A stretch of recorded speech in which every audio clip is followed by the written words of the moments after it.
Everybody, Mega Ruler 31 back here for F-Side DFS. This is the final solo video I'll do. TK is away for the weekend at a wedding. Hope everything went well for him and he has safe travels back home, and we'll be reunited next week. So, first two races this weekend between the trucks and Xfinity, it almost felt like it was Talladega because it seemed like there had been a lot of crashes more than normal. So now we move on to the Cup. It is the South Point 400 at Las Vegas Motor Speedway, 267 laps, so definitely some dominator points here.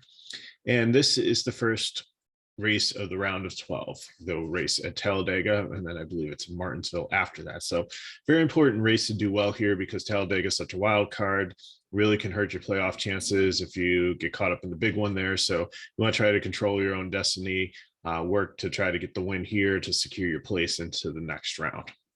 So eliminated last time was Tyler Reddick, Eric Almirola, Kurt Busch, and Michael McDowell. And right now, below the cut line is Kevin Harvick, Brad Keselowski, and Chris Bell. Joey Logano is below it there, but he's very close. It's very close between Bowman, Byron, and Logano for that last place one.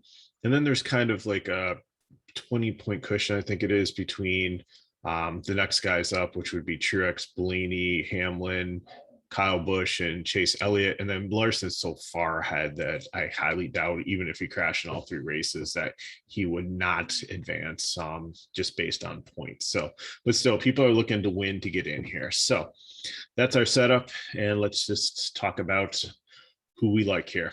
Definitely like Larson. Only mild concern with the Hendrick car. And let me stop for a second here. This is going to be a little bit different. So if you're looking at current form, you're looking at the last races, they were in the high horsepower, low downforce package of 750. This is the 550 package, which we saw at Michigan, which was a 2.5 mile track. We've seen some other times. So there's certain guys that are better in this package than the other package.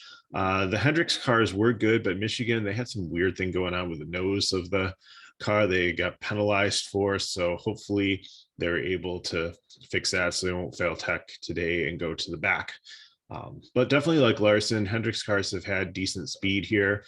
So I think he's led more laps than I think he is. I thought the statistic, he had like 600 more laps led than anybody else on 1.5 mile tracks. And that doesn't include the all-star race. So I definitely think, he's the one to lock in as your primary dominator today. Ryan Blaney, I really like. He's good in this package. And he's good at this track. But I think he's more of a GPP. He doesn't fit in my cash build. If you think he can get ahead of Larson, and that's what I think. I think Larson gets out and dominates early. I don't really see Blaney getting ahead of him, but I think Blaney's a great GPP play. I think William Byron, also being a Hendrick's car, and especially with the pricing among the playoff contenders here, will be very popular at 89. And I think he'll be pretty highly owned. But for me, he's a GPP. I do see a lot of people playing him in cash. Martin Truex, my daughter loves him. I just don't think this is his track. I think he could do okay here. That's why he's a GPP. If any of these guys go off here and they have like lower ownership, I think it definitely gives you leverage on the field, especially if you're dare to fade Larson and you pick the right dominator, then that's definitely going to be the nuts lineup. Harvick, I have him listed as GPP, but he's close to a fade for me. It's just not really good this style of track. I don't think he's probably going to finish in the top 15, but I don't know if he can finish the top 5. I think he's very risky to play here. I'm still going to listen to his GPP and not a fade, but I don't really think he's going to have a good day. Denny Hamlin, I think, is another person that you can look at in cash here. I think he's got a safe floor, a little bit of place differential, can definitely get in the top 3, can get up and lead. He's good in this package, so I'm okay with him. Bowman struggled a little bit last Las Vegas with a tire issue. Like the price here, but I think he's the GPP. Again, I don't think he's going to have high ownership. Again, probably will finish in the top 10. Another vanilla Alex Bowman race. If he wins the race, not going to shock or surprise anybody if he goes out and dominates. But I just don't think it's the most likely outcome. So I'm not. I'd play him in GPPs, but I'm not putting him in cash. Brad Keselowski. If TK was here, we'd probably have a great debate on this one. Keselowski is good in this package, but I just fear that being the lame duck and not, continuing on with this team, that all the resources are going to Logano and Bellini. And I don't know much left, like with sharing information and tech and resources for him. So he's definitely a dark horse here, but in GPP, I'll probably sprinkle him in at least one line because I know he has a decent history here and on this style and in this package. So, but I'm not going to play him in cash. Logano, I'm going to fade. He is not good in this package. He's much better in the high horsepower, low downforce. Not a good track for him. I'm out, especially at that price tag. So then the next is probably going to be the next two popular guys that people are going to start to pair up with Larson. It's going to be Kyle Busch and Chase Elliott. You know me, if you watch these videos, I seldom play Kyle Busch in cash, and this is another opportunity where I'm just going to start my GPP lineups with him, but I'm not going to play him in cash. I'm going to use Chase Elliott as my second guy in. So I think that would work much better for me. But if you want to play Kyle Busch, he has had good stats at Las Vegas. I believe it's his home track too. So definitely okay, playing him there, but I'm going more for a GPP, but I think it'll be very popular. Christopher Bell still in the playoffs, barely. Gibbs car, he could do well here. He could surprise. I have him as cash at 85. I think that's okay. Little place differential there. Kind of like Tyler Reddick, also at 78 for cash. This starting a little bit far forward, fell out of playoffs, think he has something to prove. It's not a high tire wear track like some of the other ones that he really has dominated in the mile and a half track, but I think Childress has really shown some speed here. Matt DiBenedetto, I think he's still trying to get that win. I'm okay with him in cash here too. I think he can get up into the top 10. Austin Dillon, I like, same reason as Reddick. I think out of the three of them, Dillon would be my favorite. But I think with Reddick, DiBenedetto, and Dillon, if you're trying to fill out your lineup and you have room for a guy that's like high 7K, low 8K, I like any one of the three of these. Dillon would be my favorite. Eric Jones, definitely a fade for me here. Like playing Eric Jones when he's a value down below, but starting 16th, way too far forward. Even though he does have some of the tech that Dillon and Reddick does, I'm not interested. I think he's going to fall down into the top, maybe get a top 25 here, but I don't think he's going to finish in the top 15. So I'm out on him. Eric Almirola really lacks speed out of the playoffs, not his track style. GPP, but he's almost borderline fade there.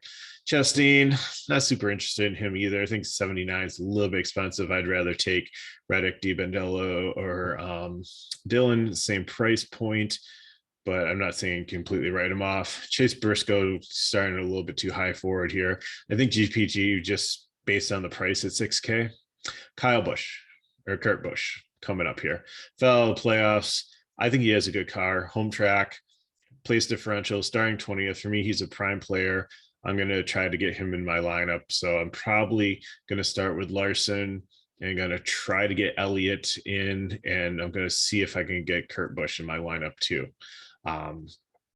As the first three I start with. Actually, I'm going to start with Busch. I'll get with him in a second. But I think those four are the guys I'm going to try to get in and see what I have left. Bubba Wallace, he's decent here, 67. I think he's a cash play. Stenhouse, even better cash play. He's very good at this track. So he's a little bit risky, I know, but I think he's had a really good season. He hasn't been as volatile as he had been in the past. So if it comes down to two of them, if you get both in your lineup and in the price point, then definitely. But if you have to pick between the two, I'd go with Stenhouse.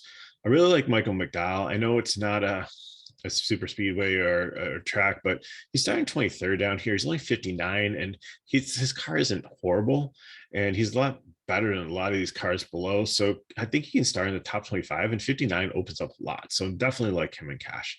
Ryan Preece, I'm going to fade him. I know that there's a lot of people in the industry are on him. And if you end up on him and need him, then maybe in a GPP, but 63, I think he's starting a little too far forward. I'd like him better in the 30s. And I think the pricing is a little bit high here. Daniel Suarez, I think a Trackhouse, he's starting a little high. He's a little pricey for GPP. But I think, if he shows his early season form, he'll be decent. Corey LaJoy, he has been really good at this type of track. 27th, again, a little bit further forward than I want to, but 62, I like the price. I think he'll have some high ownership down here as a value play. Cole Custer and Ryan Newman, I'm kind of iffy on them. I think they're a little bit pricey. I like where they're starting, but Newman is almost, I think he's just going to ride it out towards the end. Cole Custer, I think they're looking, the Stuart Haas program's looking towards next year. So not super interested in them, but and like I said, if you have like 7,100 here, I'd rather play like Wallace or Stenhouse over these guys and then upgrade someplace else. Smithley and Blicky, no, fade. Alfredo and Haley, if you need a punt down the 5K range, are okay, but I'd rather drop all the way down to Haley. And then I'm a fade, I'm a cloud where Huff and Gase. It's a race where we didn't have practice in qualifying, but it's pretty much set up correctly. You have all the good drivers up top.